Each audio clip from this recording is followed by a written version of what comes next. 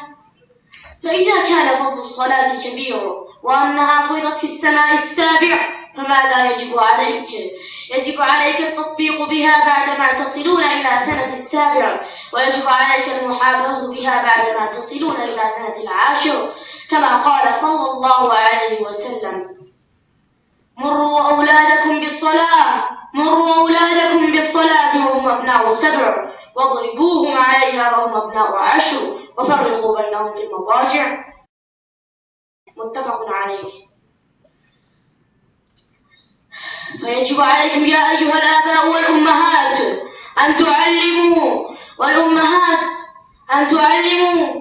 أبناءكم وهم أبناء 7، واضربوهم عليها وهم أبناء 10، وفرقوا بينهم في المضاجع، كما قال صلى الله عليه وسلم: فإن تعلموهم فلكم أجر مثلهم، ولا تتكبروا ولا تسخروا، كما قال تعالى في سورة الحجرات.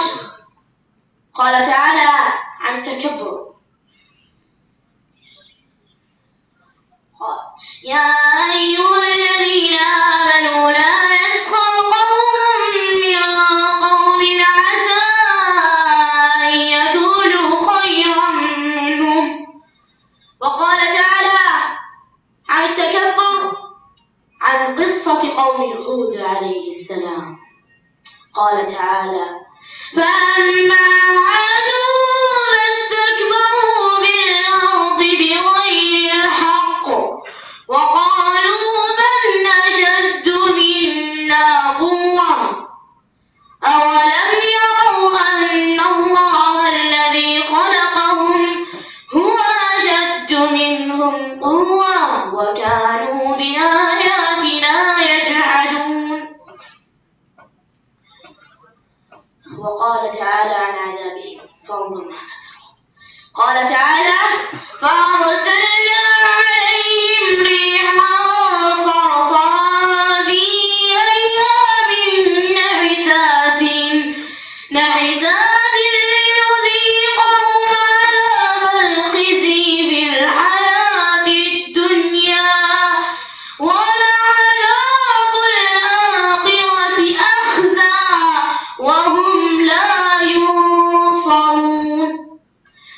لي موضوعان. موضوع أول هو الصلاة وما الصلاة الذي قال عنه رسول الله صلى الله عليه وسلم قبل موته: الصلاة الصلاة. وموضوع ثاني هو فضل من يحفظ القرآن الكريم. قال صلى الله عليه وسلم: خيركم من خيركم الدكتور أو المهندس أو الطيار؟ لا، كلا وبل لا، خيركم من تعلم القرآن وعلمه. وقال صلى الله عليه وسلم عن من يحفظ القرآن الكريم أن يقول له يوم القيامة: اقرأ ورتل كما كنت ترتل في الدنيا، فإن منزلك في آخر كلمة تقرأها. متفق عليه. وقال صلى الله عليه وسلم: ما أقول لكم ألف لام ميم حرف، بل ألف حرف ولام حرف وميم حرف. فما أرجوك من قرأت القرآن الكريم كاملا أكثر من 100 مرة. وكما علمنا أن آيات القرآن الكريم أكثر من 6332 آية، والحرف ب10 أمثالها. اللهم اجعلنا من المتقين. اللهم اجعلنا ممن يحفظ كتابك فيتدبره آياته. اللهم اجعلنا ممن يسمع آياتك ويتبع أحسنه. اللهم اجعلنا منهم. اللهم اجعلنا منهم. اللهم عليك أن تهدينا. اللهم عليك أن تهدينا. اللهم عليك أن تدخلنا جناتك جنات النعيم. اللهم عليك بالرافعة المعتدين الضالين. اللهم إنهم يريدون قتل عبادك الصالحين. اللهم عليك بهم. اللهم عليك بهم. اللهم عليك أن تشفي موضانا ومرضى المسلمين. اللهم عليك أن تشفي موضانا ومرضى المسلمين. اللهم اجعلنا ممن يسمع آياتك فيتبع أحسنه يا سميع الدعاء. آخر دعوانا الحمد لله رب العالمين. محترم سامعین، ابھی آپ سید عبداللہ توصیف سے عربی میں کچھ کلمات سن رہے تھے. توقع یہ تھی کہ اردو میں گفتگو کریں گے، لیکن انہوں نے عربی میں گفتگو کیا. ان کی گفتگو کا خلاصہ یہ تھا کہ اللہ تعالیٰ نے معراج کی رات محمد رسول اللہ صلی اللہ علیہ وسلم کو نماز کا تحفہ دیا. اس کی حفاظت کرنا چاہیے. رسول اللہ صلی اللہ علیہ وسلم نے تاکید اس بات کی فرمایا کہ بچے جب 7 سال کی عمر کو پہنچ جائیں تو انہیں نماز کا حکم دیا جائے.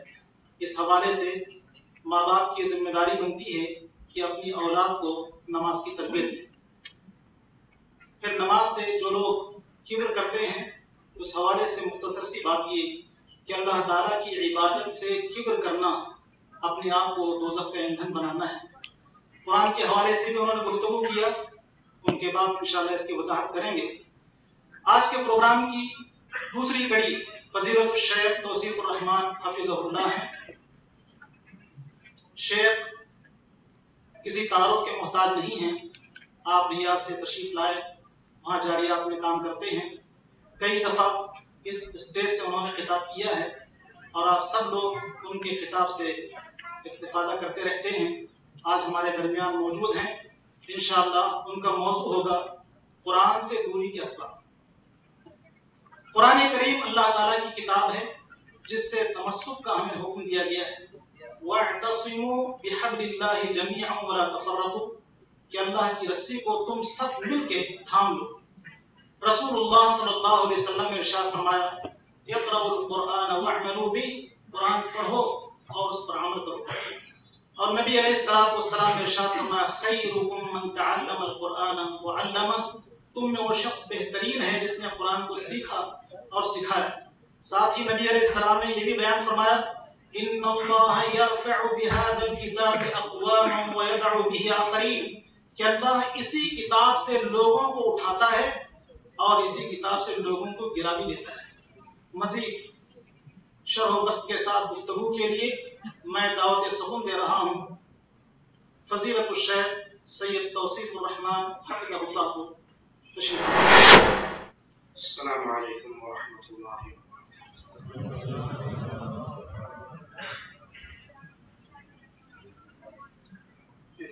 لله نحمده ونستعينه ونستغفره ونعوذ بالله من شرور أنفسنا ومن سيئات أعمالنا من يهده الله فلا مضل له ومن يضلل فلا هادي له أشهد أن لا إله إلا الله وحده لا شريك له وأشهد أن محمدا عبده ورسوله أما بعد أعوذ بالله من الشيطان الرجيم بسم الله الرحمن الرحيم قل هو الله أحد الله الصمد لم يلد ولم يولد ولم يكن له كفوا أحد.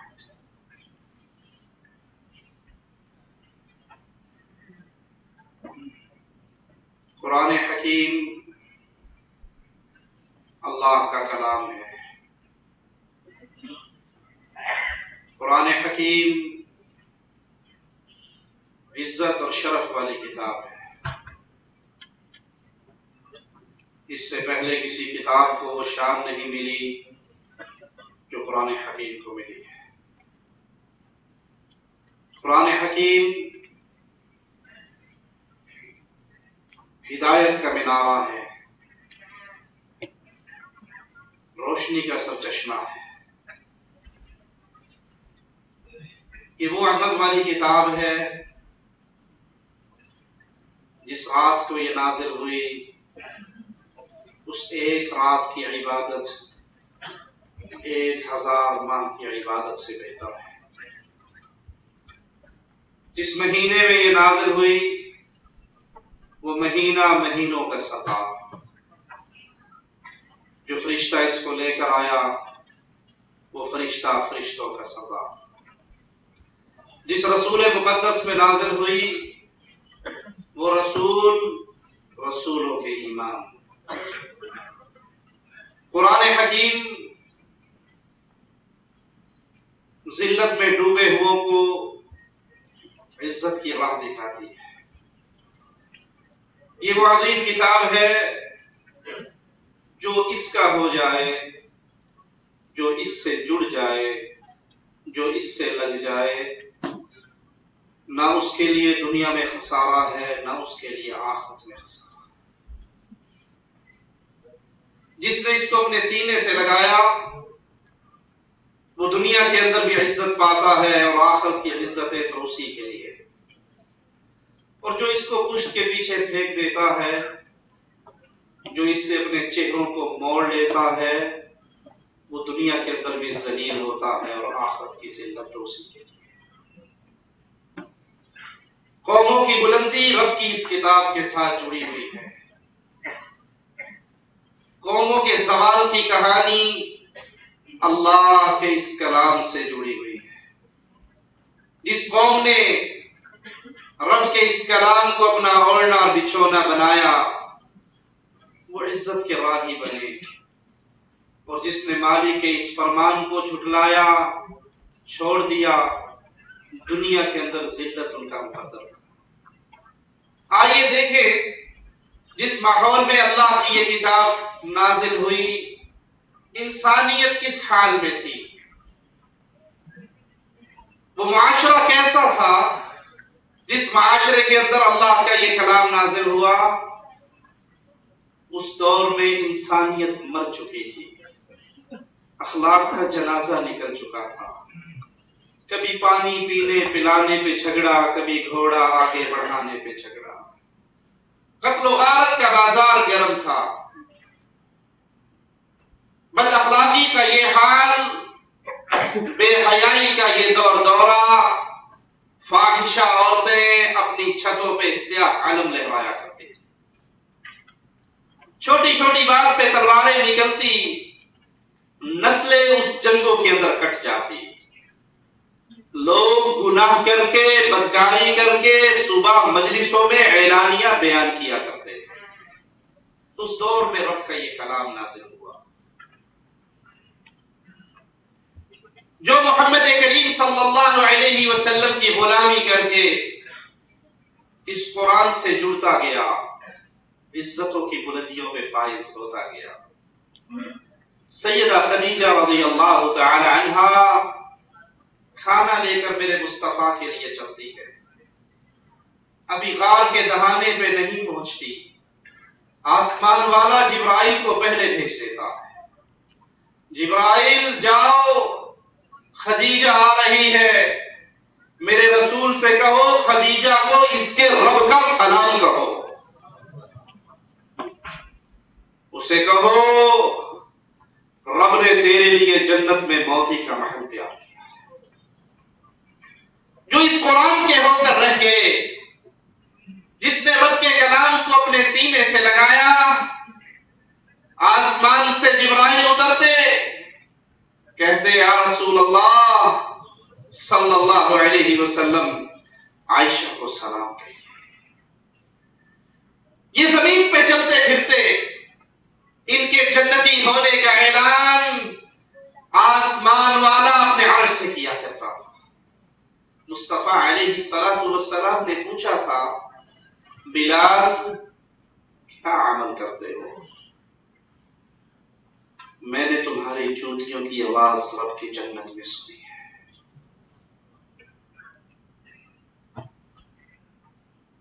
جو اس قرآن کے ہو گئے، اس کلام سے جڑ گئے، اس کو اپنے سینے سے لگایا، اپنی گردن کو اللہ کی کتاب کے ہر فیصلے کے سامنے جھکا دیا، پھر عزت دنیا اور آخرت کے اندر ان کے لیے ہوئی۔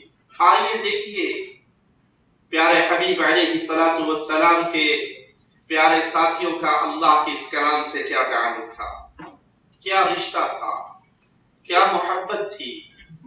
ایک صحابی رات کی تنہائی میں اللہ کے کلام کی تلاوت کر رہے، آسمان سے روشنی سی اترنے لگی، صبح آ کر کہا یا رسول اللہ صلی اللہ علیہ وسلم، میرے پیارے نبی کا نام آئے تو محبت سے کہیں صلی اللہ علیہ وسلم، یہ سودا گھاٹے کا نہیں ہے، آپ ایک مرتبہ کہو گے صلی اللہ علیہ وسلم، عرش والا آپ پر 10 رحمتوں کا نزول فرمائے گا۔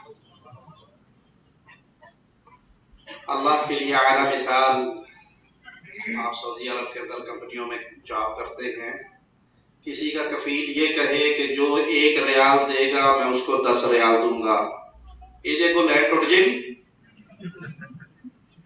ریال دے کے 10 لے کے پھر لائٹ لگ جائے، یہ کیڑا پتہ لگنا ہے۔ میرے رب سے سچی بات اور کس کی ہو سکتی ہے؟ جو پیارے حبیب پر ایک مرتبہ درود پڑھے صلی اللہ علیہ وسلم، عرش والا اپنے اس بندے پر 10 رحمتوں کا نزول فرماتا۔ پیارے حبیب علیہ السلام کا نام آئے تو انگوٹھے چوم کے آنکھوں سے نہ لگائیں کہ یہ محمد کریم کی سنت سے ثابت، یہ ڈھکوسلا ہے مولویوں کا۔ تسی نہیں مانتے انگوٹھے چ نور ہوندا ہے، نبی دا بھی نور ہے تے یہ بھی نور ہے، نور دا نہ آوے تے نور نو چم لینے ہیں۔ میں کہتا ہوں جب استنجا کرنے جاتے ہو پھر یہ نور کہاں جاتا ہے؟ پیارے حبیب علیہ السلام کا نام آئے تو محبت سے کہیں، عادت بنائیں صلی اللہ علیہ وسلم۔ اللہ کے حبیب علیہ السلام یہ آسمان سے روشنی اتری، پیارے حبیب نے فرمایا ہے میرے ساتھی یہ رب کے فرشتے اتر رہے تھے تیرا قرآن سننے کے لیے، قرآن کی تلاوت سننے کے لیے، اگر تو تلاوت کو جاری رکھتا تیرے قریب آ جاتے، دنیا والے اپنی آنکھوں سے رب کے ملائکہ کو دیکھتے تھے۔ جنہوں نے قرآن کو اپنے سینے سے لگایا، کیسر و کسرا کے تاج ان کی ٹھوکروں میں ہوا کرتے تھے، ان کے فرزند آسمان پہ پھٹکی ہوئی بدلی کو دیکھ کر کہا کرتے تھے جہاں جی آتا ہے برس لے، تیرے پانی سے پیدا ہونے والی انگوری کا خراج میرے بیت المال میں ضرور آئے گا۔ جو قرآن کے ہو کر رہ گئے، جو اللہ کی کتاب سے جڑ گئے، جنہوں نے اللہ کی کتاب کو اپنے جسم پر، اپنے گھر پر، اپنے ماحول پر، اپنے معاشرے پر، اپنی بستی پر، اپنے ملکوں پر نافذ کیا، کفار ان کے سردار ہاتھ میں شراب کا جام لے کے بیٹھے ہوا کرتے تھے، اور کسی کے منہ سے عمر کا نام نکل جاتا تھا تو وہ جام چھلک جایا کرتے تھے۔ یہ قرآن والے، یہ اللہ کے کلام سے محبت کرنے والے، یہ اللہ کے کلام پہ عمل کرنے والے، یہ اللہ کی کتاب کو نافذ کرنے والے۔ اور آج آئیے ان پیاروں کی پیاری سیرت کے چند واقعات کو اپنے سامنے رکھیں، اور سب سے پہلے اللہ سے دعا ہے اللہ کہنے والے کو توفیق عطا فرمائے، پھر ہر سننے والا غور کرے کہ ہمارا اللہ کے کلام سے کیا رشتہ ہے۔ عبداللہ ابن مسعود رضی اللہ عنہ ایمان لانے کے بعد رسول کریم صلی اللہ علیہ وسلم کے ساتھ سفر و حضر میں ساتھ رہتے، دلچسپی سے اللہ کے کلام کو سیکھتے، اللہ کے قرآن کو سیکھتے۔ ایک رات قرآن کی تلاوت کر رہے، محمد کریم صلی اللہ علیہ وسلم آئے اور آ کر ابن مسعود کی تلاوت کو سننے لگے۔ پھر اپنے صحابہ سے کہا جو یہ چاہے کہ قرآن کو اسی لہجے پر پڑھے جس لہجے پر وہ نازل ہوا ہے تو ابن مسعود سے وہ لہجہ سیکھے۔ اس قرآن سے محبت نے پھر دیا کیا، ابن مسعود رضی اللہ عنہ ایک درخت کے ٹہنے پہ چڑھے ہوئے، ہوا کا جھونکا آتا ہے، پتلا سا جسم، پتلی پتلی ٹانگیں، چھوٹا سا قد، رضی اللہ عنہ ہوا کے جھونکے سے لہرا جاتے ہیں۔ ان کا کپڑا اٹھتا ہے، نیچے پتلی پتلی پنڈلیاں نظر آتی ہیں، نیچے کھڑے ہوئے صحابہ ہنسنے لگ جاتے ہیں۔ آقا علیہ السلام پوچھتے ہیں میرے ساتھیوں کیوں ہنس رہے ہو؟ کہا ابن مسعود کی باریک ٹانگوں کو، پتلی پنڈلیوں کو دیکھ کر۔ کہا پتلی پنڈلیوں کو دیکھ کر ہنسنے والوں، ابن مسعود کی یہ پنڈلیاں اللہ کے میزان میں احد پہاڑ سے زیادہ بھاری ہیں۔ ابن مسعود رضی اللہ عنہ قرآن کی اس محبت کے بارے میں خود فرماتے ہیں جس نے محمد کریم کے پیارے منہ سے 70 سورتیں یاد کی، کہتے ہیں اللہ کے کرم سے، اللہ کے فضل سے مجھے ہر آیت کے بارے میں علم ہے کہ یہ آیت کب نازل ہوئی اور اس کا شان نزول کیا۔ مجھے کسی شخص کے بارے میں علم ہوتا کہ وہ اللہ کے کلام کو مجھ سے زیادہ جانتا ہے تو میں جا کر اس سے اللہ کے کلام کا علم سیکھا کرتا۔ کیا یہ حالت آج آپ کی اور میری بھی ہے؟ کیا یہ فکر آپ کی اور میرے دل میں بھی ہے کہ ہم اپنی اولاد کو اللہ کے کلام کا علم سکھائیں؟ ایک جنگ سے واپسی پر اسلامی لشکر ایک پہاڑی کے دامن میں پڑاؤ ڈالتا ہے۔ محمد کریم صلی اللہ علیہ وسلم پوچھتے ہیں کہ آج پہرا کون دے گا؟ عمار بن یاسر کہتے ہیں میں دوں گا۔ ایک اور صحابی ان کے ساتھ کھڑے ہو گئے، کہنے لگے میں دوں گا۔ دونوں آپس میں مشورہ کرتے ہیں تم نے پہلی رات دینا ہے یا آخری رات دینا ہے؟ عمار بن یاسر کہتے ہیں میں نے رات کے آخری پہر میں۔ ان کے ساتھ ہی رات کے ابتدائی پہر میں کھڑے ہو جاتے ہیں، وضو کرتے ہیں اور نماز کی نیت باندھ لیتے ہیں، نماز پڑھنا شروع ہو جاتے ہیں۔ دشمن تلاش میں ہے، تعاقب میں ہے، وہ تیر مارتا ہے، تیر مارتا ہے، تیر اس صحابی کو لگتا ہے یہ قرآن پڑھ رہے، رب کے لیے نماز پڑھ رہے، اپنے ہاتھ سے تیر کو نکال کر پھینک دیتے ہیں، قرآن کی تلاوت جاری رکھتے ہیں۔ دشمن دوسرا تیر مارتا ہے، یہ اس کو بھی نکال کر پھینک دیتے ہیں، تلاوت کو جاری رکھتے ہیں۔ دشمن تیسرا تیر مارتا ہے، یہ تیسرے تیر کو نکالتے ہیں، خون کا فوارہ نکلتا ہے، یہ عمار بن یاسر کو اٹھاتے ہیں کہ اٹھو۔ وہ اتنا خون دے کر کہتے ہیں پیارے بھائی جب آپ کو پہلا تیر لگا تھا آپ نے مجھے کیوں نہیں جگایا، نماز مختصر کیوں نہیں کر دی؟ کہا اللہ کی قسم اگر مجھے محمد کریم صلی اللہ علیہ وسلم کی طرف سے دی ہوئی ذمہ داری کا احساس نہ ہوتا میں سورۃ کہف کی تلاوت کر رہا تھا، میں تلاوت کرتا رہتا، خون نکلتا رہتا، میں قرآن اور نماز سے منہ نہ موڑتا۔ قرآن کی یہ محبت کیا آپ کے اور میرے دل میں ہے؟ ہم تو نماز پڑھتے ہوئے تھوڑی سی خارش ہو جائے، خارش نہ بھی ہو تو عادت بنا لی ہے۔ قرآن کی وہ لذت ہمارے دل میں ختم ہو کر رہ گئی۔ قرآن پڑھتے ہوئے وہ پیار کہ میں کس کا کلام پڑھ رہا ہوں، میں کس کی باتیں سن رہا ہوں، میں کس کے احکامات کو اپنی زبان سے ادا کر رہا ہوں، وہ لذت ہمارے اندر سے ختم ہو کر رہے گی۔ انا للہ و انا الیہ راجعون۔ اور صحابی کہتے ہیں جب نبی کی ذمہ داری یہ پہرے والی اس کا مجھے احساس نہ ہوتا تو میں اپنی نماز کو جاری رکھتا، قرآن کی تلاوت کو جاری رکھتا۔ ابی بن کعب رضی اللہ عنہ رب کے کلام سے محبت کرنے والے، رب کے کلام کو محبت سے پڑھنے والے، رب نے شان کیا دی۔ آقا علیہ السلام نے ابی کو بلایا، کہا ابی مجھے قرآن سناؤ۔ ابی کہتے ہیں یا رسول اللہ صلی اللہ علیہ وسلم، قرآن آپ پر نازل ہوا ہے، میں آپ کو قرآن سناؤں؟ کہا ہاں ابی مجھے قرآن سناؤ۔ یا رسول اللہ صلی اللہ علیہ وسلم، قرآن آپ پہ نازل ہوا ہے، میں آپ کو قرآن سناؤں؟ کہا ابی مجھے قرآن سناؤ، اس لیے سناؤ کہ اللہ نے حکم دیا ہے ابی سے قرآن سنو۔ ابی کی آنکھوں میں آنسو آ جاتے ہیں، کہتے ہیں یا رسول اللہ صلی اللہ علیہ وسلم، کیا رب نے میرا نام لے کر کہا ہے؟ جو اس کتاب سے جڑ جاتا ہے، جو اس کتاب کی عزت کو اپنے دل میں بٹھا لیتا ہے، وہ عزت کے کس مقام پہ پہنچتا ہے۔ اور جب ہم نے اس کتاب سے منہ موڑا، اس قرآن سے اپنا رشتہ توڑا، آج یہود و نصارہ کے ہاتھ سے، کفار کے ہاتھ سے اس دنیا کے اندر ذلت کی زندگی گزار رہے ہیں۔ کہیں کوئی کافر مار رہا، کہیں کوئی کافر مار رہا، کہیں سیلاب کے ذریعے مصیبتوں کے انبار آ رہے، کہیں زلزلے کے جھٹکے لگ رہے، یہ سب جب اس کو ایک معمولی سی کتاب سمجھیں، اس کی عزت، اس کا شرف وہ دل کے اندر یقین نہ ہو تو چہرے اس سے ہٹ جایا کرتے ہیں۔ آئیے اللہ کے کلام کی شان کو سنتے ہیں۔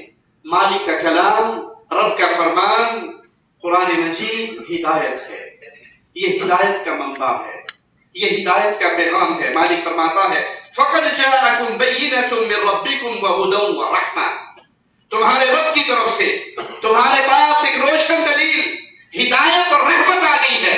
قرآن ہدایت بھی ہے، قرآن رحمت بھی ہے، اس کی رحمت دنیا کے اندر بھی ہے اور اس کی رحمت آخرت کے اندر بھی ہوگی۔ وَإِنَّهُ لَهُدًى وَرَحْمَةٌ لِّلْمُؤْمِنِينَ، بے شک یہ قرآن ہدایت اور رحمت ہے، اس کے لیے للمؤمنین، ایمان لانے والوں کے لیے۔ اس پہ ایمان لاؤ گے یہ ہدایت کی راہ پہ چلائے گا، اس پہ ایمان لاؤ گے یہ رحمت کے راستے پہ چلائے گا۔ قرآن مجید شفا ہے، روحانی بیماریوں کی شفا بھی اللہ کے کلام میں، جسمانی بیماریوں کی بھی شفا اللہ کے کلام میں۔ وَنُنَزِّلُ مِنَ الْقُرْآنِ مَا هُوَ شِفَاءٌ وَرَحْمَةٌ لِّلْمُؤْمِنِينَ وَلَا يَزِيدُ الظَّالِمِينَ إِلَّا خَسَارًا، اور ہم قرآن میں جو کچھ نازل کرتے ہیں وہ مومنوں کے لیے شفا اور رحمت ہے، مگر ظالموں کے لیے یہ قرآن خسارے کے علاوہ کسی چیز میں اضافہ نہیں کرتا۔ تمام روحانی بیماریوں کا علاج، کفر کا علاج قرآن میں ہے، شرک کا علاج قرآن میں ہے، نفاق کا علاج قرآن میں ہے، حسد کا علاج قرآن میں ہے۔ تمام روحانی بیماری، اگر اس سے شفا چاہتے ہو تو اللہ کے کلام سے جڑ جاؤ۔ شرک سے بیزار ہونا چاہتے ہو، آیات توحید کو یاد کرو۔ کفر سے بیزار ہونا چاہتے ہو، قرآن حکیم پر ایمان لے کر آؤ۔ اپنے سینوں کو پاک کرنا چاہتے ہو، یاد رکھو کہ جسم اس زمین سے مٹی سے پیدا ہوا ہے، اس کی غذا بھی اللہ نے اس مٹی میں رکھی ہے، روح اللہ کے حکم سے آئی ہے، اس کا علاج بھی اللہ کی طرف سے نازل ہوا ہے۔ یہ قرآن روحانی اور جسمانی دونوں بیماریوں سے شفا ہے۔ کسی کو جادو ہو وہ بابوں کے چکر نہ لگائے کہ بابے دے گیڑے مار مار کے نہ ایمان پلے رہتا ہے، نہ دین پلے رہتا ہے، نہ عزت پلے رہتا ہے۔ میں نے جذبات میں نہیں کہا۔ یہ تعویذ فروش، یہ بابے، یہ جعلی پیر جو پکڑا جاتا ہے نا، پھر اس کے نام کے ساتھ ہوتا ہے پیر بڑا جعلی تھا۔ یہ سارے جعلی نے۔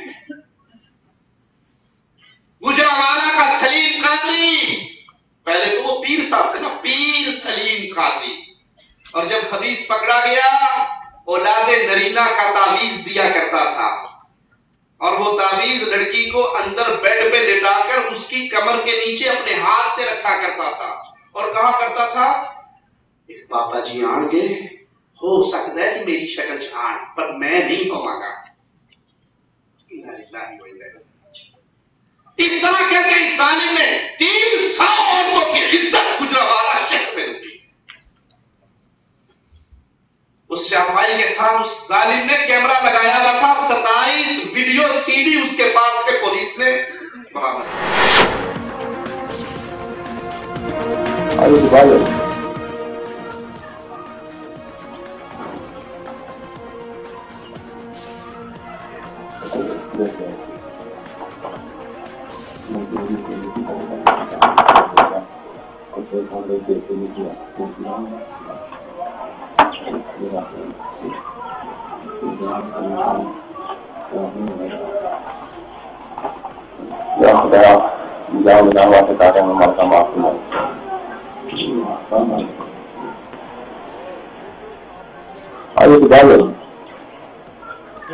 نور کی برسات ہے اور یہاں سے بیٹے بھی ملیں گے اور بانجھ پن بھی دور ہوگا. اس کے بعد جو ہے وہ ایک تعویذ بنایا کرتا تھا اور تعویذ کو جو ہے وہ خاتون کے پشت کے نیچے رکھتا تھا. اور ہم نے آپ کو اب تک یہ اس لیے دکھایا کیونکہ یہ اس میں کوئی ایسا یہ صرف انہوں نے خاتون نے پورے کپڑے پہنے ہوئے ہیں اور اس کی پشت کے نیچے یہ جعلی پیر, اس طرح کے ہزاروں جعلی پیر پاکستان میں ابھی بھی تعویذ رکھتے ہیں. اس کے بعد اللہ کا نام وہ لیتا تھا اور آپ نے سنا خداوند تعالیٰ کے نام کی آیات وہ بولتا تھا اور اس کے بعد ایک مکروہ فعل کرتا تھا. اور یہ ان تمام مردوں اور سسرالیوں کے لیے ایک لمحہ فکری ہے جو اپنی عورتوں کو پریشرائز کرتے ہیں, اس طرح کے پیر و فقیروں کے پاس بھیجنے کا موجب بنتے ہیں جو بعد میں گناہ کی دلدل میں پھنس جاتی ہیں اور ذلت اور رسوائی ہے پوری نسل کے لیے. یہ اگر ہم واپس آئیں پروگرام میں تو آپ کی ملاقات کرواتا ہوں اس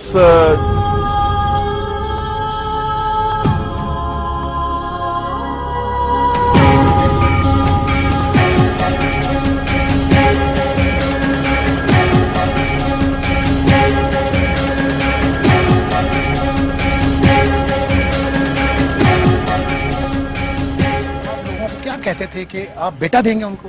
نہیں سر, میں سال پہلے سے دام بند کر دیا, پچھلے روزوں میں سر میں نے بند کر دیا تھا کام سارا. جی سر. ہاں سر پتہ نہیں کتنی خواتین کو آپ نے اپنی درندگی کا نشانہ بتائیں؟ ہمارے پاس 27 کی مووی ہے. بس سر جتنی آپ کے پاس ہے. جی اس سے پہلے بھی کوئی میڈیا آیا, کیا کیا آپ نے؟ نہیں سر, پہلے جب میرا کارڈ گم ہوا تھا میموری کارڈ ہمارے کارڈ آپ کا ملا, پھر بندوں نے ان کو 40,000 روپیہ دیا ہے, انہوں نے پورا ڈاٹا ضائع کر دیا. اسی سے پتہ نہیں کس نے اپنے پاس رکھا ہوا تھا. جی آج اس نے پھر دوبارہ آپ کے پاس بھیج دیے. آپ مانتے ہیں آپ سے غلطی ہوئی, یہ اللہ کو اب رمضان شروع ہو گیا ہے, آپ سمجھتے ہیں اللہ سے معافی مانگتے ہیں؟ جی سر, میں نے سر پچھلے روزوں کا میں اللہ سے معافی مانگ رہا ہوں. اس کے بعد میں نے تام درود بند کر دیا, میں کرتا نہیں ہوں.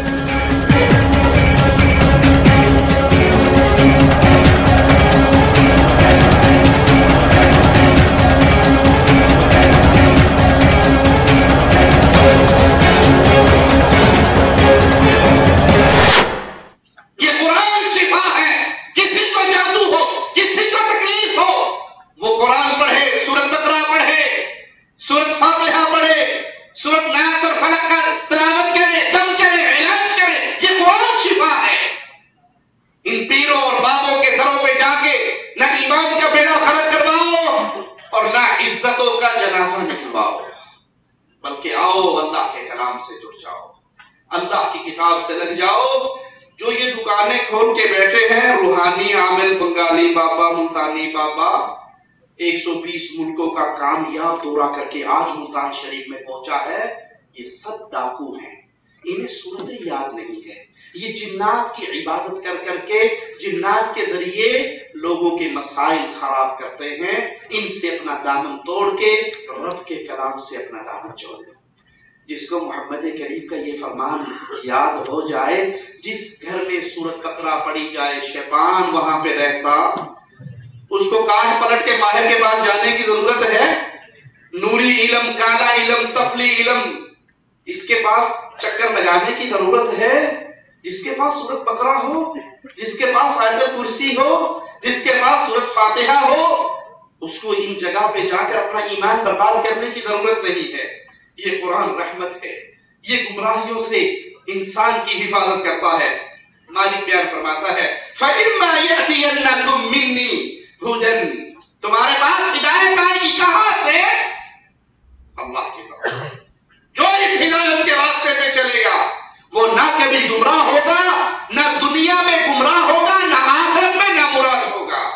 رسول اللہ صلی اللہ علیہ وسلم نے فرمایا اللہ کے کلام کی عزت و شرف کو اپنے دل میں بٹھاؤ، اس ایک حدیث کو یاد کر لو۔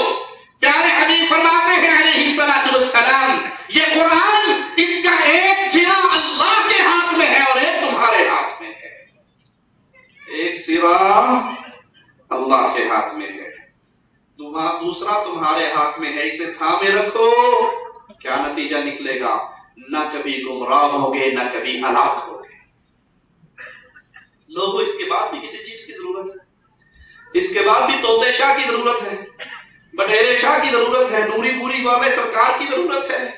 یہ اللہ کا کلام ایک سرا اللہ کے ہاتھ میں، ایک تمہارے ہاتھ میں، جو اس کو تھام لے نہ کبھی ہلاک ہوگا نہ کبھی گمراہ ہوگا۔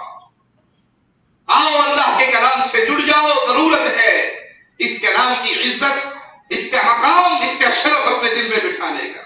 صحیح مسلم میں ہے رسول اللہ صلی اللہ علیہ وسلم نے فرمایا جو سورۃ کہف کی پہلی 10 آیتیں یاد کر لے اور کیا کرنا ہے؟ سوچو ذرا گریبان میں منہ ڈال کے انڈین گانے کتنے یاد ہیں، فلمیں کتنی یاد ہیں، ہیرو ہیروئنوں کے نام کتنے یاد ہیں، کرکٹ کے کھلاڑیوں کے نام سینئر جونیئر ٹیموں کے کتنے یاد ہیں، کس میچ میں شاہد افریدی نے سینچری بنائی اور کس پہ زیرو پہ گیا کتنا یاد ہے۔ سورۃ کہف کی پہلی 10 آیات جو اس کو یاد کرے نتیجہ کیا نکلے گا؟ دجال کے فتنے سے اللہ اس کو محفوظ کر دے گا۔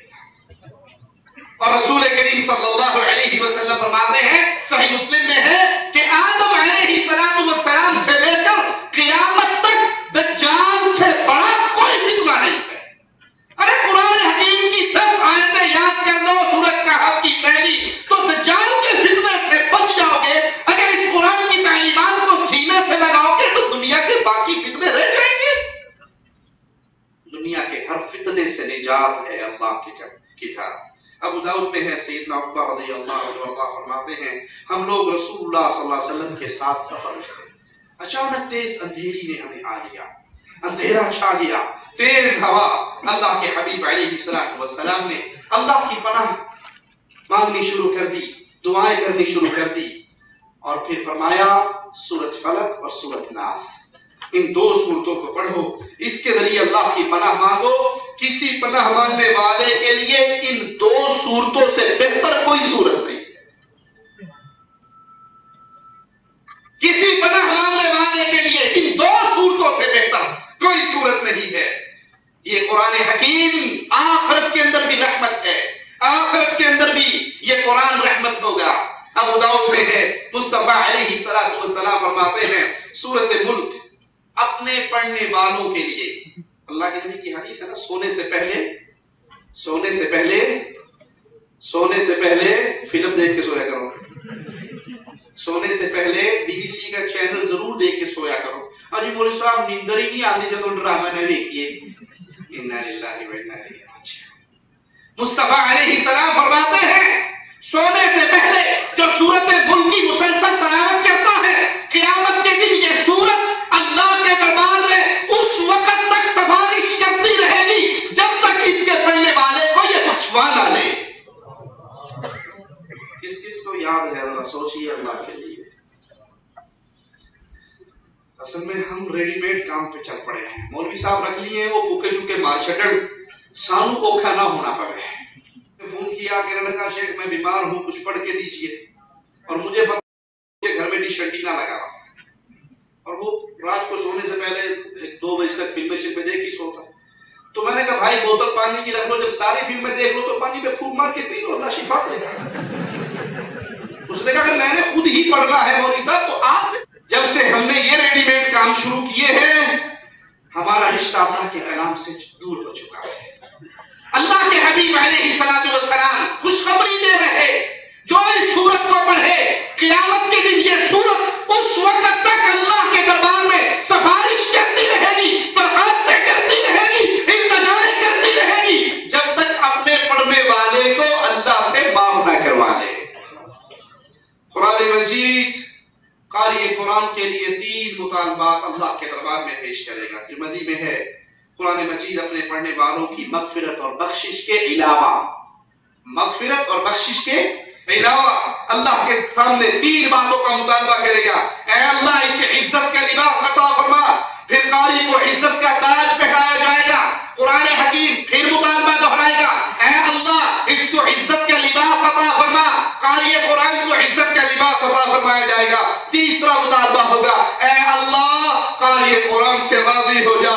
اللہ قرآن کی یہ درخواست، قرآن کا یہ مطالبہ مان کر قاری قرآن سے راضی ہو جائے گا۔ کتنی محنت ہے میری اور آپ کی اس قرآن سے جڑنے کے لیے، کتنی محنت ہے میری اور آپ کی اس قرآن کا علم اپنے بچوں کے سینے میں منتقل کرنے کے لیے۔ قرآن کریم سے دور ہونے والے بدنصیبوں، اپنے اس گناہ پر اللہ سے معافی مانگو۔ بدنصیب ہے وہ جس نے اس دنیا میں رہتے ہوئے قرآن سے دوستی نہ کی۔ قیامت کے دن سب نہیں چھوڑ جانا ہے نا۔ یوم یفر المرء من اخیہ وامہ وابیہ، ماں کہے گی میرے پتر تو جہنم میں سوڑ، مینوں بچا۔ باپ کہے گا میری اولاد کو پھینک دے، مجھے بچا دے۔ ہر بندہ یہ کہے گا سارے مر جائیں میں بچ جاؤں۔ وہاں پہ سفارشی چاہیے، یہ قرآن تمہارا سفارشی بنے گا، یہ قرآن تمہاری سفارش کرے گا۔ قرآن کریم سے دور ہونے والوں ذرا سوچو تو صحیح، قرآن حکیم کو یاد کرنا، قرآن حکیم کی تعلیم دینا، قرآن حکیم کے پیغام کو عام کرنا، یہ جہاد کبیر ہے۔ یہ کیا ہے؟ سب سے بڑا جہاد، سب سے بڑا جہاد اللہ کے قرآن کو یاد کرنا، اس قرآن کی دعوت دینا، اس قرآن کی تبلیغ کرنا، اس قرآن کے پیغام کو عام کرنا، یہ کائنات میں جتنا جہاد ہے سب سے بڑا جہاد قرآن کی تعلیم کو عام کرنا۔ قرآن حکیم بیان فرماتا ہے فَلَا تُطِعِ الْكَافِرِينَ وَجَاهِدْهُمْ بِهِ جِهَادًا كَبِيرًا، وَجَاهِدْهُمْ بِهِ جِهَادًا كَبِيرًا۔ اے مصطفیٰ علیہ السلام، کافروں کی باتیں نہ مانو اور اس قرآن کے ساتھ، ان کے ساتھ سب سے بڑا جہاد کرو۔ جن لوگوں نے جہاد کا معنی صرف قتال لے لیا ہے، جو سیاسی جنگوں پہ جہاد کا لیبل لگاتے ہیں، فلاں ملک کو آزاد کروانا یہ جنگ بھی جہاد ہے، فلاں ملک کی 4 زمین کے ٹکڑے خریدنا یہ بھی جہاد ہے، وہ سوچے مالک فرما رہا ہے وَجَاهِدْهُمْ بِهِ جِهَادًا كَبِيرًا، اس قرآن کو لے کر کفار سے سب سے بڑا جہاد کرو۔ کیا معنی؟ ان کو دعوت توحید دو، ان کو پیغام قرآن سناؤ، اس کو سنانا، اس کی دعوت کو عام کرنا۔ قرآن حکیم اس کو سب سے بڑا جہاد قرار دے رہا ہے۔ قرآن مجید وہ عظیم کتاب ہے جس کے ہر حرف کو پڑھنے پر مالک 10 نیکیاں عطا فرماتا ہے۔ ہر حرف۔ دنیا میں ایسی کوئی کتاب اور عمران سیریز پڑھنے پر بھی ثواب ملتا ہوگا نا، جاسوسی ڈائجسٹ پڑھنے کا بھی کوئی نہ کوئی جب تو ہوگا۔ اسی لیے گھروں کے اندر ہر مہینے خامد اپنی بیگم صاحبہ کے لیے یہ گندے رسالے لا کر گھر میں رکھتے ہیں، برباد کرتے ہیں، اور جب اولادیں اور بیٹ میں برباد ہو جاتی ہیں پھر مولوی صاحب کے پاس تعویذ لینے آ جاتے ہیں، جب تو بیٹی دے شکل روٹی نہیں پکاتے، تم نے جو کچھ اس کو لا کر مٹیریل دیا ہے، جو وہ دیکھ رہی ہے، جو وہ پڑھ رہی ہے، اسی پہ عمل کرے گی، پھر تیری خدمت کیسے کرے گی؟ قرآن حکیم و عظیم کتاب ہے، ایک حرف اس کا پڑھیں گے آپ کو اس پہ 10 نیکی ملے گی۔ مصطفیٰ علیہ السلام فرماتے ہیں من قرأ حرفا من کتاب اللہ فلہ بہ حسنہ والحسنۃ بعشر امثالها۔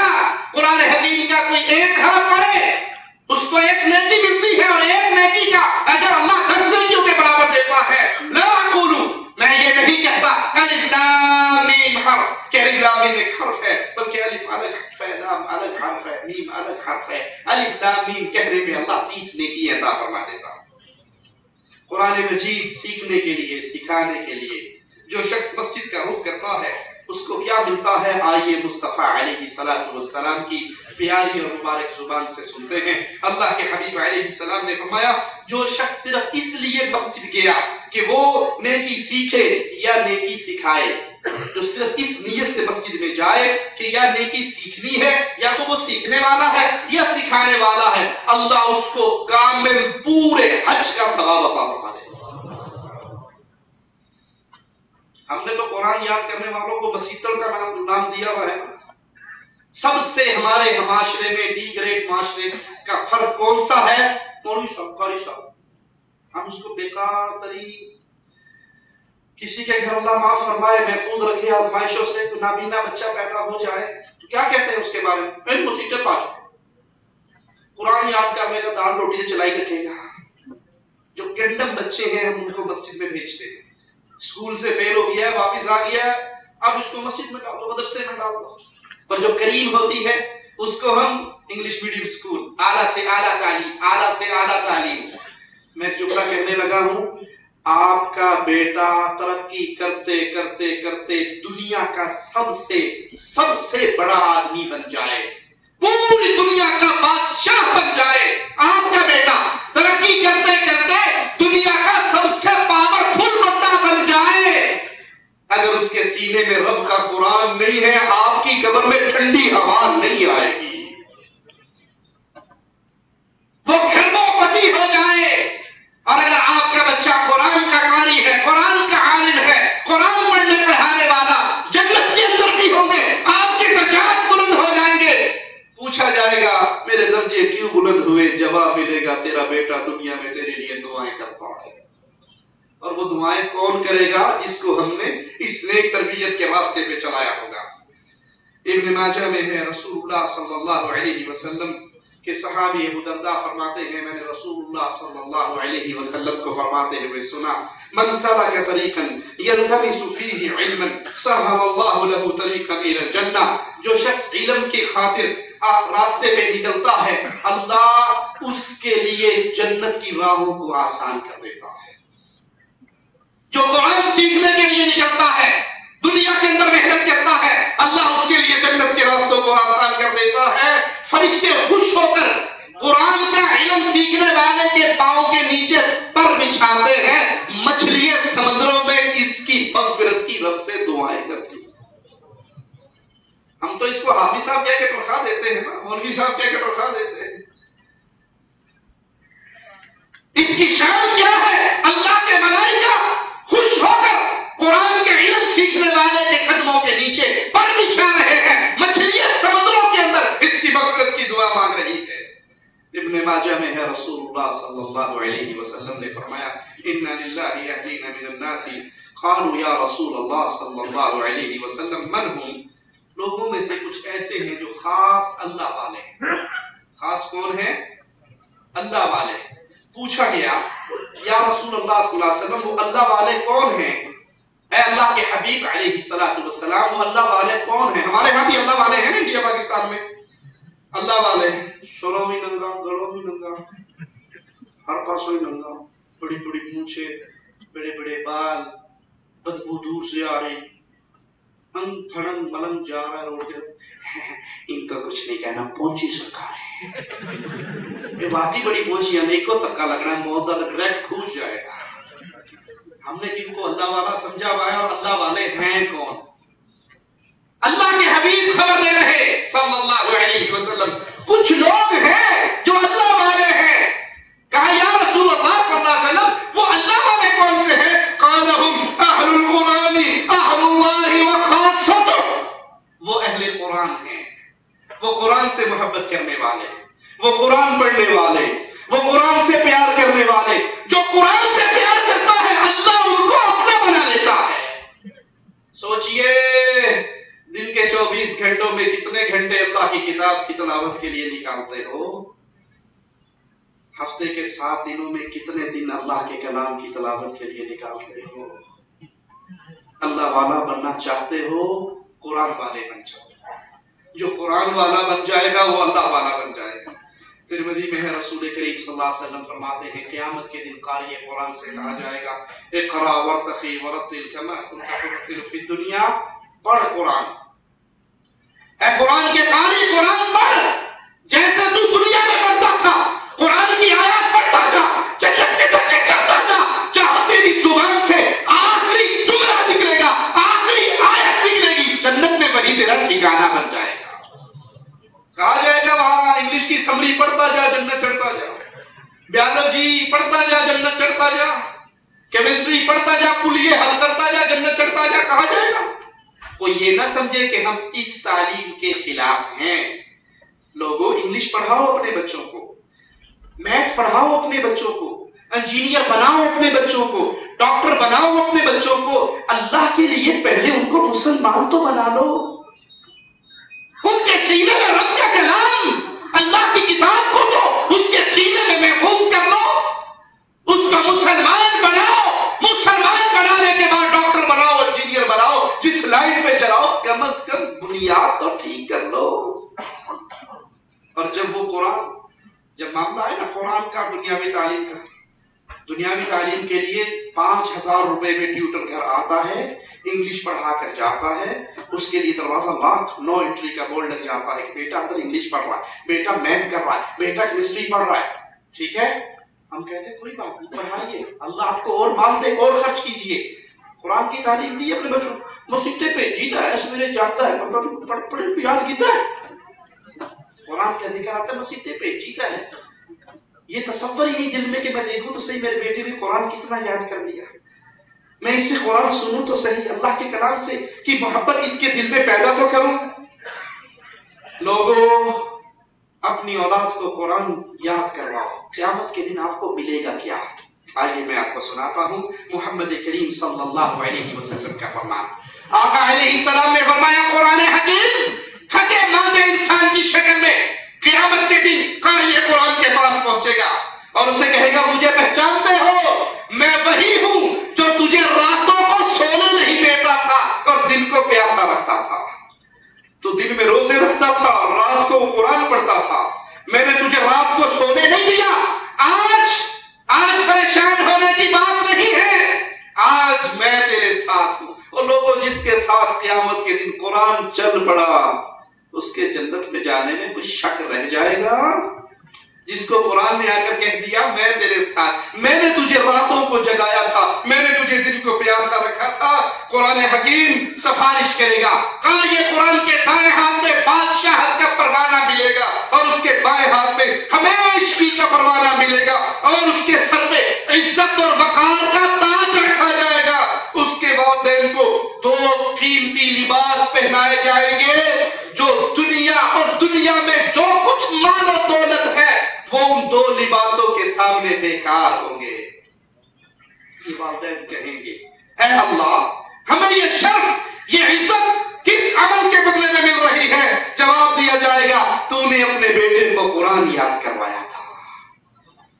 ڈاکٹر بنانے پر ملی، انجینئر بنانے پہ ملی، میڈیکل آفیسر بنانے پہ ملی، قرآن حکیم یاد کروانے پر قیامت کے دن 2 عزت و شرف کے تاج ملیں گے، لباس ملیں گے اور اس کی شان یہ ہوگی پوری دنیا کا مال دولت ان 2 لباسوں کے سامنے بیکار ہوگا. قرآن حکیم سے دوری کا دوسرا بڑا سبب والدین کی توجہ نہ ہونا. ان کی ساری توجہ، بچہ تھوڑا سا 4 سال کا ہو تو مڈ ڈے شروع ہو جاتی ہے، کون سے اسکول میں داخل کروائیں، آکسفورڈ کے یونیورسٹی کا جو سلیبس ہے اس میں اسکول میں ڈالیں، فلاں اسکول بڑا اچھا ہے، فلاں اسکول اچھا ہے. ان کی ساری سوچ دنیا تک محدود ہو جاتی ہے. ان کے دل میں یہ چراغ جلتا ہی نہیں ہے کہ میرا بچہ بولنا شروع ہوا ہے، میرے رب نے اس کو زبان دی ہے، میں اپنے بچے کی زبان سے رب کا نام تو نکلواؤں. لوگوں میں ایک جملہ کہتا ہوں یاد رکھنا، اور اللہ سے دعا ہے سب سے پہلے مالک کہنے والے کو وہ جملہ یاد رکھنے کی توفیق عطا فرمائے. اس دھرتی پہ رہو، جتنا آپ نے رہنا ہے اتنی پلاننگ کرو.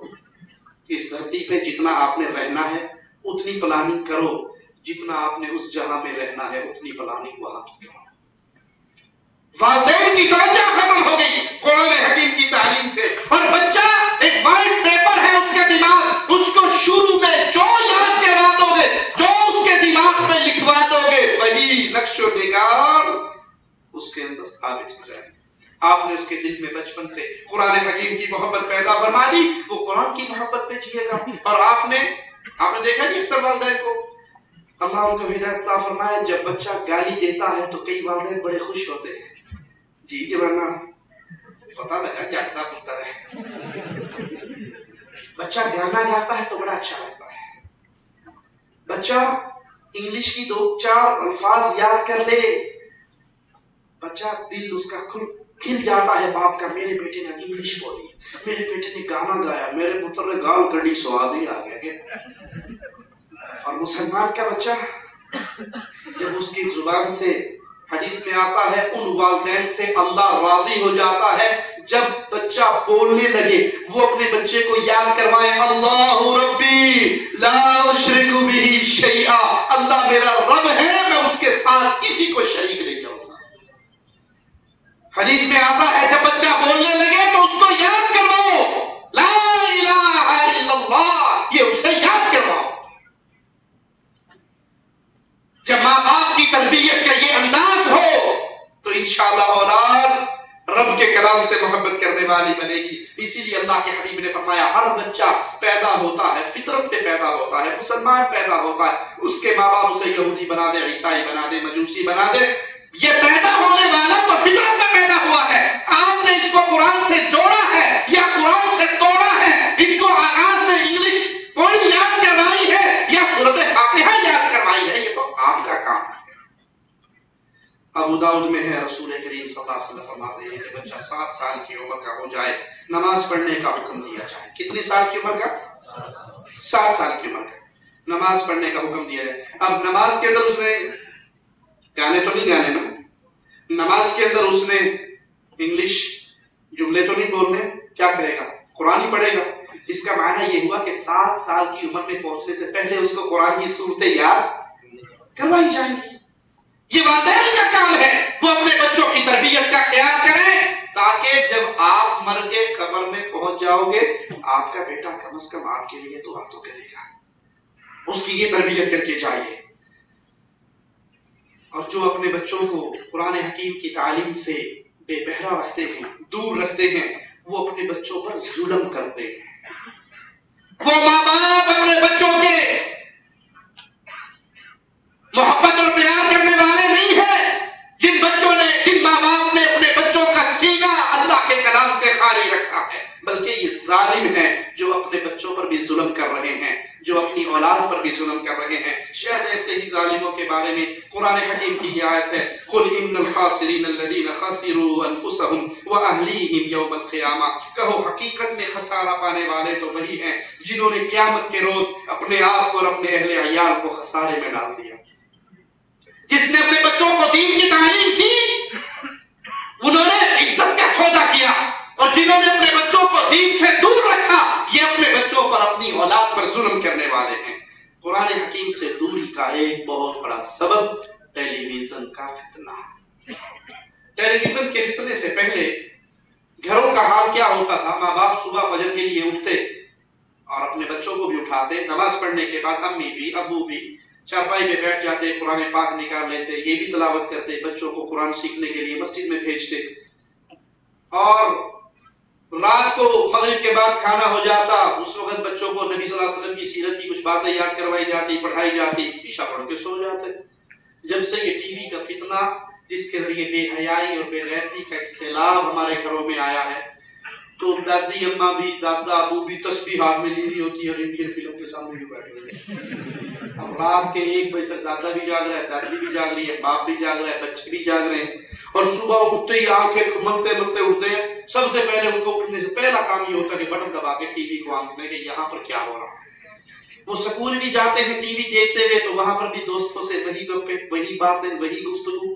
واپس آتے ہیں، پھر کوئی فلم کے لیے بے قرار ہے، کوئی ڈرامے کے لیے بے قرار ہے، ان کو گھنٹے اور ٹائم بھی یاد ہے۔ بعض دفعہ تو آ کے مولوی صاحب عشاء کی نماز تھوڑی جی اگے کر لو جی، کیوں؟ وہ ڈرامہ آتا ہے نا، تو اسی ٹائم تے نماز ہوتی، اسی ٹائم تے ڈرامہ آتا۔ دیکھو نا، اسی نماز دے مگر ڈرامہ تے نہیں چھڈ سکتے، تسی نماز اگے کر لو، تانوں تکلیف ہے۔ انا للہ و انا الیہ راجعون۔ جب سے گھروں کے اندر یہ ٹیلی ویژن کا فتنہ آیا ہے، اولاد ٹائم ہی نہیں، کسی کے پاس قرآن پڑھنے کا ٹائم، کوئی ٹیلی ویژن کے سامنے بیٹھا ہے تو کوئی بلیک بیری لے کر کھیل رہا ہے، کوئی لیپ ٹاپ پہ لگا ہوا ہے، کوئی فیس بک پہ لگا ہوا ہے، کسی حال میں کسی حال۔ وہ جتنا وقت اللہ کی کتاب کو سیکھنے میں صرف ہونا تھا، اس وقت کو ہم نے اس طرح برباد کرنا شروع کر دیا۔ لا حول ولا قوت الا باللہ۔ حقوق العباد بھی گئے، حقوق اللہ بھی گئے۔ کیا یہ اسلامی معاشرہ ہے؟ سوچئے۔ مجھے ایک مثال آج تک کوئی بندہ نہیں دے سکا کہ گھر میں ٹی وی آنے سے بیٹا تہجد گزار بنا ہو، گھر میں ٹی وی آنے سے بیگم تہجد گزار بنی ہو؟ کوئی ہے مثال کسی کے سامنے؟ ہم نے ٹی وی جب سے لگا لیا جی ماشاءاللہ ہمارے گھر کے اندر سب نمازی ہو گئے، ہے مثال کوئی؟ شیطان کے بہانے ہیں جی مول صاحب وہ ٹی وی تو سے نہیں ملتے، بس خبروں واسطے لایا خبریں دیکھتے خبریں سنتے۔ اب جی کچھ وہ انڈیا پاکستان کی سیریز لگی ہوئی تھی نا تو اس کے لیے لائے، ہم تو ٹی وی کے بڑے خلاف ہیں لیکن وہ کرکٹ میچ کے لیے لائے ہیں، میچ ختم ہو جاتے ہیں یہ شیطان گھر سے دوبارہ نہیں نکلتا۔ اس کے ذریعے بے حیائی کا پورا سسٹم ہے اور یہ ایک بہت بڑا سبب ہے کہ انسان کے پاس ٹائم ہی نہیں رہا ہے، وہ اس پرنٹ میڈیا کے پیچھے اتنا اندھا ہو گیا ہے، نہ وہ قرآن پڑھنے کے لیے اس کے پاس وقت ہے، نہ اللہ کے کلام کو سیکھنے کے لیے۔ قرآن حکیم سے دوری کا ایک بہت بڑا سبب علماء سو کا یہ شور شرابہ، علماء سو ان کا یہ شور شرابہ کہ قرآن سیکھنا آپ کے بس کی بات نہیں ہے۔ سنا ہے آپ نے نہیں سنا؟ قرآن سیکھنے کے لیے 15 علوم کی ضرورت ہے۔ کتنے علوم کی؟ 15 علوم۔ نہ میرے کو ٹائم ہوئے 15 علوم سیکھنے کا، نہ میں قرآن سیکھا، جان چکی۔ قرآن سے دور کرنے کا ایک بہت بڑا سبب، مجھے معاف کر دیجئے گا، نہیں بھی معاف کرو گے تو میں چندہ لینے نہیں آیا، یہ علماء سو، یہ فرقہ پرستی کا بت جو معاشرے کے اندر غالب کر رہے ہیں، انہوں نے لوگوں کو قرآن سے جان بوجھ کے دور کیا ہے۔ کیوں؟ جتنی عوام قرآن سے دور ہوگی اتنی جلدی مولوی کا شکار ہوگی، اور جتنی وہ قرآن سے جڑی بھی ہوگی اتنی جلدی مولوی کے چنگل سے آزاد ہو جائے گی۔ وہ کہتے ہیں کسی کا خامد مر گیا، بی بی قرآن کا ترجمہ پڑھی ہوئی تھی، مولوی صاحب پہنچ گئے، بی بی جی تھوڑے خامد جی راتی میرے خواب چاہے سن تے سروں بھی ننگے سن تے پیروں بھی ننگے سن تے کہہ رہے سن بھی ایک پگڑی بھی دے دے، ایک جوتی بھی دے دے، سوٹ بھی دے دے، میرا تو مقتدی تھا، میں نے تو اس کو بخشوانا ہے، پہنچانا ہے، یہ مجھے دے دو۔ بی بی نے جوتا اتارا، اس کے سر میں 4 مارے۔ بی جی آ کی کیتا؟ کہتے وہ خامد صاحب رات میرے خواب میں بھی آئے تھے اور کہہ رہے تھے مولوی تیرے پاس آئے گا، اس کو 4 جوتے مارا۔ تیرا خامد بڑا عجیب ہے، مجھے کوئی اور پٹی پڑھاتا ہے، تجھے کوئی اور پٹی پڑھاتا ہے۔ تو علماء سو کا یہ واویلا ہے کہ قرآن اتنی مشکل کتاب ہے، اتنی مشکل کتاب ہے کہ اس کو تم نہیں سمجھ سکتے، لہذا دور رہو، اس کو ٹچ نہ کرو، عربی پڑھ لو لیکن ترجمہ تفسیر کی طرف منہ نہیں کرنا۔ اس کے لیے جو کچھ ہماری ملفوظات ہیں، جو کچھ ہمارے حضرت نے لکھا ہے اس کے اوپر چلتے ہیں، اور یہ بہت بڑا دھوکہ ہے عقل کے بھی خلاف۔ میں آپ کو مثال دے کے سمجھاتا ہوں۔ آپ کا بچہ پڑھنے کلاس کا، اس کو استاد نے میٹرک کی انگلش کی بک لگا دی اور یہ آرڈر بھی جاری کر دیا کہ بیٹا 5ویں کلاس کے بچے میٹرک کی اس انگلش بک سے تیرا امتحان ہونا ہے، پاس ہوگا تو پاس، فیل ہوگا تو فیل۔ بتاؤ یہ استاد ظالم ہے یا نہیں؟ جی ظالم ہے کہ بچے کا دماغ اس لیول کا ہے نہیں جس لیول کی بک اس کو دے دی گئی ہے۔ اللہ کی اعلی مثال، نعوذ باللہ ثم نعوذ باللہ۔ اگر یہ مان لیا جائے کہ قرآن اتنی مشکل کتاب ہے کہ صرف 2-4 بندے اس کو سمجھ سکتے ہیں، مولوی طبقہ سمجھ سکتا ہے اور کسی کے پلے نہیں پڑ سکتی، اور ساری دنیا کے جنت اور جہنم میں جانے کا فیصلہ اسی قرآن پہ ہونا ہے، تو نعوذ باللہ اللہ کا یہ ظلم ہے ہمارے ساتھ کہ اس نے اس قرآن کی بنیاد پہ جنت یا جہنم دینی ہے، اور قرآن اتنی مشکل کتاب ہے جو ہماری سمجھ بھی نہیں آ سکتی۔ یہ مولویوں کا واویلا ہے اور یہ مولویوں کا جھوٹ ہے، وگرنہ قرآن تو بہت آسان ہے، کوئی ہے جو اس کو سیکھے۔ میرے رب نے سچ فرمایا وَلَقَدْ يَسَّرْنَا الْقُرْآنَ لِلذِّكْرِ فَهَلْ مِن مُدَّكِرٍ۔ کون ہے؟ اللہ نے اس قرآن کو، اس کتاب کو بہت آسان کر دیا، کون ہے جو سوچ و بچار تو کرے؟ کبھی نہیں، آپ کو ضرورت نہیں ہے۔ یہ دیکھیے یہ ہمارے حضرت کی کتاب ہے، یہ قرآن و حدیث کا نچوڑ ہے۔ کیا ہے؟ قرآن و حدیث کا نچوڑ۔ میں اس نچوڑ پہ مثال دے کے سمجھاؤں۔ بازار میں انار ملتے ہیں نا، آج کل سیزن بھی ہے انار کا۔ انار آپ نے 2-3 لے لیے، آپ کے گھر میں جوسر مشین ہے، آپ نے اس کے دانے نکالے، جوسر میں ڈالے، آپ کے پاس 2 چیزیں آ گئی، ایک کیا؟ جوس، اور دوسرے چھلکے۔ چھلکے سنبھال کے رکھ لو گے نا، صبح دوپہر شام 1 چمچ کھایا کرو گے۔ چھلکے کہاں جاتے ہیں؟ زبانے میں، اور جوس پی لیا جاتا ہے۔ نعوذ باللہ ثم نعوذ باللہ۔ ظالموں اپنے ظلم کے اس